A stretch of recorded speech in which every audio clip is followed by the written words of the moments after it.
ଆଜି ଆମେ ଏକ ଏମିତି କାହାଣୀ ଭିତରକୁ ଯିବା ଯେଉଁଠି ଯୁଦ୍ଧ ତରବାରୀରେ ନୁହେଁ ବରଂ ମୁଣ୍ଡ ଖଟେ ଲଢ଼ା ଯାଇଥିଲା। ଆମେ କଥା ହେଉଛି ପ୍ରାଚୀନ ନାଟକ ମୁଦ୍ରା ରାକ୍ଷସ ବିଷୟରେ, ଯେଉଁଥିରେ ଦେଖିବାକୁ ମିଳେ କେମିତି ଚାଣକ୍ୟଙ୍କର ଜବରଦସ୍ତ ରଣନୀତି ଗୋଟେ ପୂରା ସାମ୍ରାଜ୍ୟର ମୂଳଦୁଆ ପକାଇଥିଲା। ଭାବନ୍ତୁ ନା, ବିନା ଖଣ୍ଡା ଉଠେଇ ଗୋଟେ ଯୁଦ୍ଧ ଜିତି ହେବ? ଏଇ ପ୍ରଶ୍ନଟା ହିଁ ଆଜି ଆମ ଆଲୋଚନାର ମୂଳ କଥା। ଚାଣକ୍ୟଙ୍କ କାହାଣୀ କେବଳ ସେନା ବା ବଳର କାହାଣୀ ନୁହେଁ, ଏଇଟା ହେଉଛି ଖାଣ୍ଟି ଷ୍ଟ୍ରାଟେଜି, କୂଟନୀତି ଆଉ ମନସ୍ତତ୍ୱର ଗୋଟେ ଜବରଦସ୍ତ ମିଶ୍ରଣ। ସେ ଦେଖାଇ ଦେଇଥିଲେ ଯେ ଦୁନିଆର ସବୁଠୁ ବଡ଼ ହତିଆର ହେଉଛି ଆମ ମୁଣ୍ଡ ଭିତରେ ଥିବା ବୁଦ୍ଧି। ତେବେ କାହାଣୀ ଆରମ୍ଭ ହେଉଛି ନନ୍ଦ ସାମ୍ରାଜ୍ୟର ପତନ ପରେ। ମଗଧର ରାଜନୀତି ସେତେବେଳେ ଗୋଟେ ବଡ଼ ଚେସ୍ ବୋର୍ଡ ଭଳି ଥିଲା। ଗୋଟିଏ ପଟେ ନୂଆ ନୂଆ ସମ୍ରାଟ ହୋଇଥିବା ଚନ୍ଦ୍ରଗୁପ୍ତ, ଯାହାଙ୍କର ସିଂହାସନ ଏବେ ବି ଦୋହଲୁଥିଲା, ଆଉ ଅନ୍ୟପଟେ ଥିଲେ ଜଣେ ଏମିତି ଚାଲାକ ପ୍ରତିଦ୍ୱନ୍ଦ୍ୱୀ ଯିଏ ପୂରା ଖେଳକୁ ଯେକୌଣସି ମୁହୂର୍ତ୍ତରେ ଓଲଟେଇ ଦେଇପାରିଥାନ୍ତେ। ଆଉ ଏଇ ଖେଳର ଦୁଇ ମୁଖ୍ୟ ଖେଳାଳି ଥିଲେ ଏମାନେ। ଗୋଟେ ପଟେ ଚାଣକ୍ୟ, ରାଜା ନିର୍ମାତା, ଯାଙ୍କର ଲକ୍ଷ୍ୟ ଥିଲା ଚନ୍ଦ୍ରଗୁପ୍ତଙ୍କ ସିଂହାସନକୁ ମଜବୁତ କରିବା, ଆଉ ଅନ୍ୟପଟେ ରାକ୍ଷସ, ନନ୍ଦବଂଶର ଜଣେ ଏକଦମ ନିଷ୍ଠାବାନ ମନ୍ତ୍ରୀ, ଯାହାଙ୍କ ମୁଣ୍ଡରେ କେବଳ ପ୍ରତିଶୋଧର ନିଆଁ ଜଳୁଥିଲା। ମାନେ ଏଇଟା ଥିଲା ଦୁଇଟି ମହାନ ବୁଦ୍ଧି ଭିତରେ ଏକ ଜବରଦସ୍ତ ଟକ୍କର।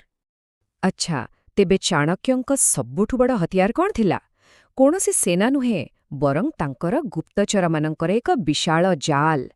ଏମିତି ଏକ ଗୁଇନ୍ଦା ବ୍ୟବସ୍ଥା ଯାହା ସାରା ସାମ୍ରାଜ୍ୟର କୋଣ ଅନୁକୋଣରେ ବିଛେଇ ହୋଇ ରହିଥିଲା, ତାଙ୍କ ଆଖି ଓ କାନ ଭଳି।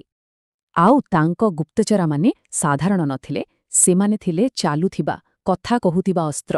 କଳ୍ପନା କରନ୍ତୁ ତ, ଭାଗୁରାୟଣ, ଶତ୍ରୁ ରାଜକୁମାରଙ୍କର ସବୁଠୁ ପାଖ ଲୋକ, ଜୀବ ସିଦ୍ଧି, ଜଣେ ସନ୍ନ୍ୟାସୀ ଯିଏ ଆଧ୍ୟାତ୍ମିକତାର ନାଁରେ ଭୁଲ ରାସ୍ତା ଦେଖାଉଥିଲେ। ଏପରିକି ଲେଖକ, ଗୀତ ଗାଉଥିବା ଲୋକ, ଗହଣା ଦୋକାନୀ, ସମସ୍ତେ ଥିଲେ ଏହି ଜାଲର ଗୋଟେ ଗୋଟେ ଅଂଶ। କେତେ ସୃଜନଶୀଳ ଥିଲା ତାଙ୍କର ରଣନୀତି! ଗୋଟେ ବଢ଼ିଆ ଉଦାହରଣ ଦେଖିବା। ଚନ୍ଦ୍ରଗୁପ୍ତଙ୍କର ଶୋଇବା ଘରକୁ ହତ୍ୟାକାରୀ ପଠାଗଲା ଗୋଟେ ସୁଡ଼ଙ୍ଗ ଖୋଳିକି। କିନ୍ତୁ ଚାଣକ୍ୟ କ'ଣ ଦେଖିଲେ ଜାଣିଛନ୍ତି? କେବଳ ପିମ୍ପୁଡ଼ିଙ୍କର ଗୋଟେ ଲମ୍ବା ଲାଇନ୍, ଯେଉଁମାନେ ସୁଡ଼ଙ୍ଗ ଭିତର ଖାଇବା ନେଇ ବାହାରୁଥିଲେ। ବାସ୍ ଏତିକି ହିଁ ଯଥେଷ୍ଟ ଥିଲା। ଏଇ ଛୋଟିଆ କଥାରୁ ସେ ପୂରା ଷଡ଼ଯନ୍ତ୍ରକୁ ଧରିଦେଲେ ଆଉ ହତ୍ୟାକାରୀମାନଙ୍କୁ ସେଇ ସୁଡ଼ଙ୍ଗ ଭିତରେ ହିଁ ଜାଳିଦେଲେ। ଏଥିରୁ ଜଣାପଡ଼ୁଛି ଯେ ଖାଲି ଖବର ଆଣିବା ନୁହେଁ, ଛୋଟ ଛୋଟ ଜିନିଷକୁ ଦେଖିବାଟା କେତେ ଜରୁରୀ। ଗୁପ୍ତଚର ତ ଗୋଟେ ଦିଗ ଥିଲା। ଏବେ ଆସନ୍ତୁ ଦେଖିବା ଚାଣକ୍ୟଙ୍କର ଆଉ ଗୋଟେ ବଡ଼ ଅସ୍ତ୍ର, ମାଇଣ୍ଡ ଗେମ୍ ବା ମନସ୍ତାତ୍ତ୍ୱିକ ଯୁଦ୍ଧ। ଏଠି ସେ ସିଧା ଲଢ଼ୁ ନଥିଲେ, ବରଂ ଶତ୍ରୁର ମନ ଭିତରେ ସନ୍ଦେହ ଆଉ ଅବିଶ୍ୱାସର ଏମିତି ବିଷ ଭରି ଦେଉଥିଲେ ଯେ ସେମାନେ ନିଜେ ନିଜ ଭିତରେ ଲଢ଼େଇ କରି ଶେଷ ହେଇଯାଉଥିଲେ। ଆଉ ଏହି ମାଇଣ୍ଡ ଗେମ୍ ଥିଲା ଗୋଟେ ପରେ ଗୋଟେ ଚାଲର ଏକ ଲମ୍ବା ଚେନ୍। ପ୍ରଥମେ ବିଷକନ୍ୟାର ବ୍ୟବହାର। ଚାଣକ୍ୟ ରାକ୍ଷସଙ୍କୁ ପଠାଇଥିବା ହତିଆରକୁ ବ୍ୟବହାର କରି ତାଙ୍କ ନିଜ ସାଙ୍ଗକୁ ମାରିଦେଲେ, ଆଉ ଦୋଷଟା ରାକ୍ଷସଙ୍କ ଉପରେ ପକାଇଦେଲେ। ତାପରେ ଆସିଲା ବିଜୟ ତୋରଣର ଘଟଣା। ଏଠି ବି ସେମିତି ରାକ୍ଷସଙ୍କ ଲୋକଙ୍କୁ ଏମିତି ଭୁଆଁ ବୁଲେଇଲେ ଯେ ସେମାନେ ନିଜର ଆଉ ଜଣେ ସାଥୀକୁ ମାରିଦେଲେ। ଆଉ ଶେଷରେ ସବୁଠୁ ବଡ଼ ଡ୍ରାମା, ଚନ୍ଦ୍ରଗୁପ୍ତଙ୍କ ସହ ନିଜେ ଝଗଡ଼ା କରିବାର ନାଟକ। ଏସବୁ ପଛରେ ଗୋଟେ ହିଁ ଉଦ୍ଦେଶ୍ୟ ଥିଲା, ରାକ୍ଷସଙ୍କୁ ତାଙ୍କ ନିଜ ଲୋକଙ୍କ ଆଗରେ ଏକା କରିଦେବା ଆଉ ଜଣେ ବିଶ୍ୱାସଘାତକ ସାବ୍ୟସ୍ତ କରିବା। ଏବେ ଆସନ୍ତୁ କାହାଣୀର ସେଇ ମୋଡ଼କୁ, ଯେଉଁଟା ଥିଲା ଚାଣକ୍ୟଙ୍କର ମାଷ୍ଟର ପ୍ଲାନ୍, ତାଙ୍କର ସବୁଠୁ ଜଟିଳ ଆଉ ସବୁଠୁ ଚାଲାକ ଚାଲ, ଯାହାର କେନ୍ଦ୍ରରେ ଥିଲା ମାତ୍ର ଗୋଟିଏ ଛୋଟିଆ ଜିନିଷ, ଏକ ମୁଦ୍ରା ବା ସିଗ୍ନେଟ୍ ରିଂ। ତେବେ ପ୍ଲାନ୍ କ'ଣ ଥିଲା? ପ୍ରଥମେ କୌଣସି ମତେ ରାକ୍ଷସଙ୍କ ବ୍ୟକ୍ତିଗତ ମୁଦ୍ରାକୁ ହାତେଇବା। ମନେ ରଖିବା ଦରକାର, ଏଇଟା ଖାଲି ଗୋଟେ ମୋହର ନଥିଲା, ଏଇଟା ଥିଲା ରାକ୍ଷସଙ୍କର ପରିଚୟ, ତାଙ୍କର ବିଶ୍ୱାସ। ତାପରେ ସେଇ ମୁଦ୍ରାକୁ ବ୍ୟବହାର କରି ଗୋଟେ ନକଲି ଚିଠି ତିଆରି କରାଗଲା। ଏମିତି ଏକ ଚିଠିରେ ଯାହା ରାକ୍ଷସଙ୍କୁ ସିଧାସଳଖ ଜଣେ ଗଦ୍ଦାର ଭାବେ ଦେଖେଇବ। ଆଉ ସେଇ ଚିଠିରେ କ'ଣ ଲେଖାଇଥିଲା? ସେଥିରେ ଲେଖାଇଥିଲା ଯେ ରାକ୍ଷସ ନିଜ ସାଥୀମାନଙ୍କୁ ଧୋକା ଦେଇ ଚନ୍ଦ୍ରଗୁପ୍ତଙ୍କ ସହ ମିଶିବାକୁ ଚାହୁଁଛନ୍ତି, କେବଳ ପ୍ରଧାନମନ୍ତ୍ରୀ ପଦ ପାଇଁ। ଏବେ ଭାବନ୍ତୁ, ଯେତେବେଳେ ଖୁଦ୍ ରାକ୍ଷସଙ୍କ ମୁଦ୍ରା ସେହି ଚିଠିରେ ଲାଗିଛି, ତାକୁ କିଏ ବା ମିଛ ବୋଲି ଭାବିବ? ଏବେ ଦେଖନ୍ତୁ ପୂରା ପ୍ଲାନ୍ କେମିତି କାମ କଲା। ଗୋଟେ ପଟେ ସେଇ ନକଲି ଚିଠି, ଅନ୍ୟପଟେ ଚାଣକ୍ୟଙ୍କ ଲୋକମାନେ ରାକ୍ଷସଙ୍କୁ ଏମିତି ଗହଣା ପିନ୍ଧିଦେଲେ ଯାହା ତାଙ୍କ ସହଯୋଗୀଙ୍କ ମନରେ ସନ୍ଦେହ ସୃଷ୍ଟି କଲା। ଏ ସବୁ ମିଶି ମଳୟକେତୁଙ୍କ ମୁଣ୍ଡରେ ଏକ ପ୍ରକାର ନିଆଁ ଲଗେଇଦେଲା।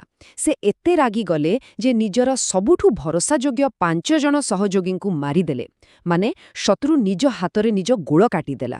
ତେବେ ଚାଣକ୍ୟଙ୍କ ପୂରା ପ୍ଲାନ୍ ସଫଳ ହେଲା। କିନ୍ତୁ ଏହାପରେ କ'ଣ ହେଲା? କାହାଣୀ ଏଇଠି ସରି ନଥିଲା।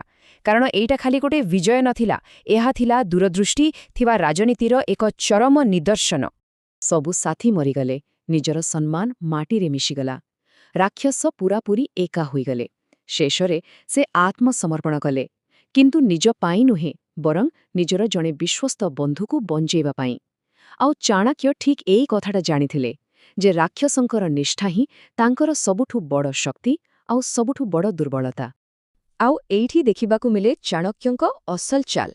ରାକ୍ଷସଙ୍କ ନିଷ୍ଠା ଦେଖି ସେ ତାଙ୍କୁ ଗୋଟେ ଅଫର ଦେଲେ, ମୃତ୍ୟୁ ବାଛୁଛ ନା ମଗଧର ପ୍ରଧାନମନ୍ତ୍ରୀ ପଦ। ଚାଣକ୍ୟ ନିଜର ସବୁଠୁ ବଡ଼ ଶତ୍ରୁକୁ ମାରିବାକୁ ଚାହୁଁନଥିଲେ, ବରଂ ତାଙ୍କର ଯୋଗ୍ୟତାକୁ ସାମ୍ରାଜ୍ୟ ପାଇଁ ବ୍ୟବହାର କରିବାକୁ ଚାହୁଁଥିଲେ।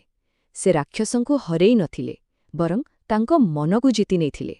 ଶେଷରେ ସେଇଆ ହିଁ ହେଲା। ରାକ୍ଷସ ଚନ୍ଦ୍ରଗୁପ୍ତଙ୍କ ପ୍ରତି ନିଜର ନିଷ୍ଠା ଜାହିର କଲେ। ଦୁଇ ସବୁଠୁ ବଡ଼ ବୁଦ୍ଧିମାନ ଲୋକ ଏକାଠେ ହୋଇଗଲେ। ଚାଣକ୍ୟଙ୍କ ଲକ୍ଷ୍ୟ ପୂରା ହେଲା।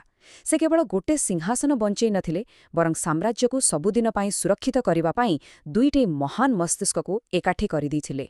କିନ୍ତୁ ଏହି ପୂରା କାହାଣୀ ଶେଷରେ ଗୋଟେ ବଡ଼ ପ୍ରଶ୍ନ ଛାଡ଼ିଯାଏ। ରାଜନୀତି ଆଉ କ୍ଷମତାର ଖେଳରେ ଚାଲାକି ଆଉ ଧୋକା ଭିତରେ ଥିବା ସରୁ ଲାଇନଟା କେଉଁଠି? ଚାଣକ୍ୟ ଯାହା କଲେ ତାହା କ'ଣ ଏକ ଚତୁର ରଣନୀତି ଥିଲା, ନା ଏକ ଅନୈତିକ ଷଡ଼ଯନ୍ତ୍ର? ଏ ପ୍ରଶ୍ନ ସେତେବେଳେ ଯେତିକି ଗୁରୁତ୍ୱପୂର୍ଣ୍ଣ ଥିଲା, ଆଜି ବି ସେତିକି ଅଛି। ଏ ବିଷୟରେ ଭାବିବା ପାଇଁ ଏହି ଆଲୋଚନା ନିଶ୍ଚୟ ସୁଯୋଗ ଦେବ।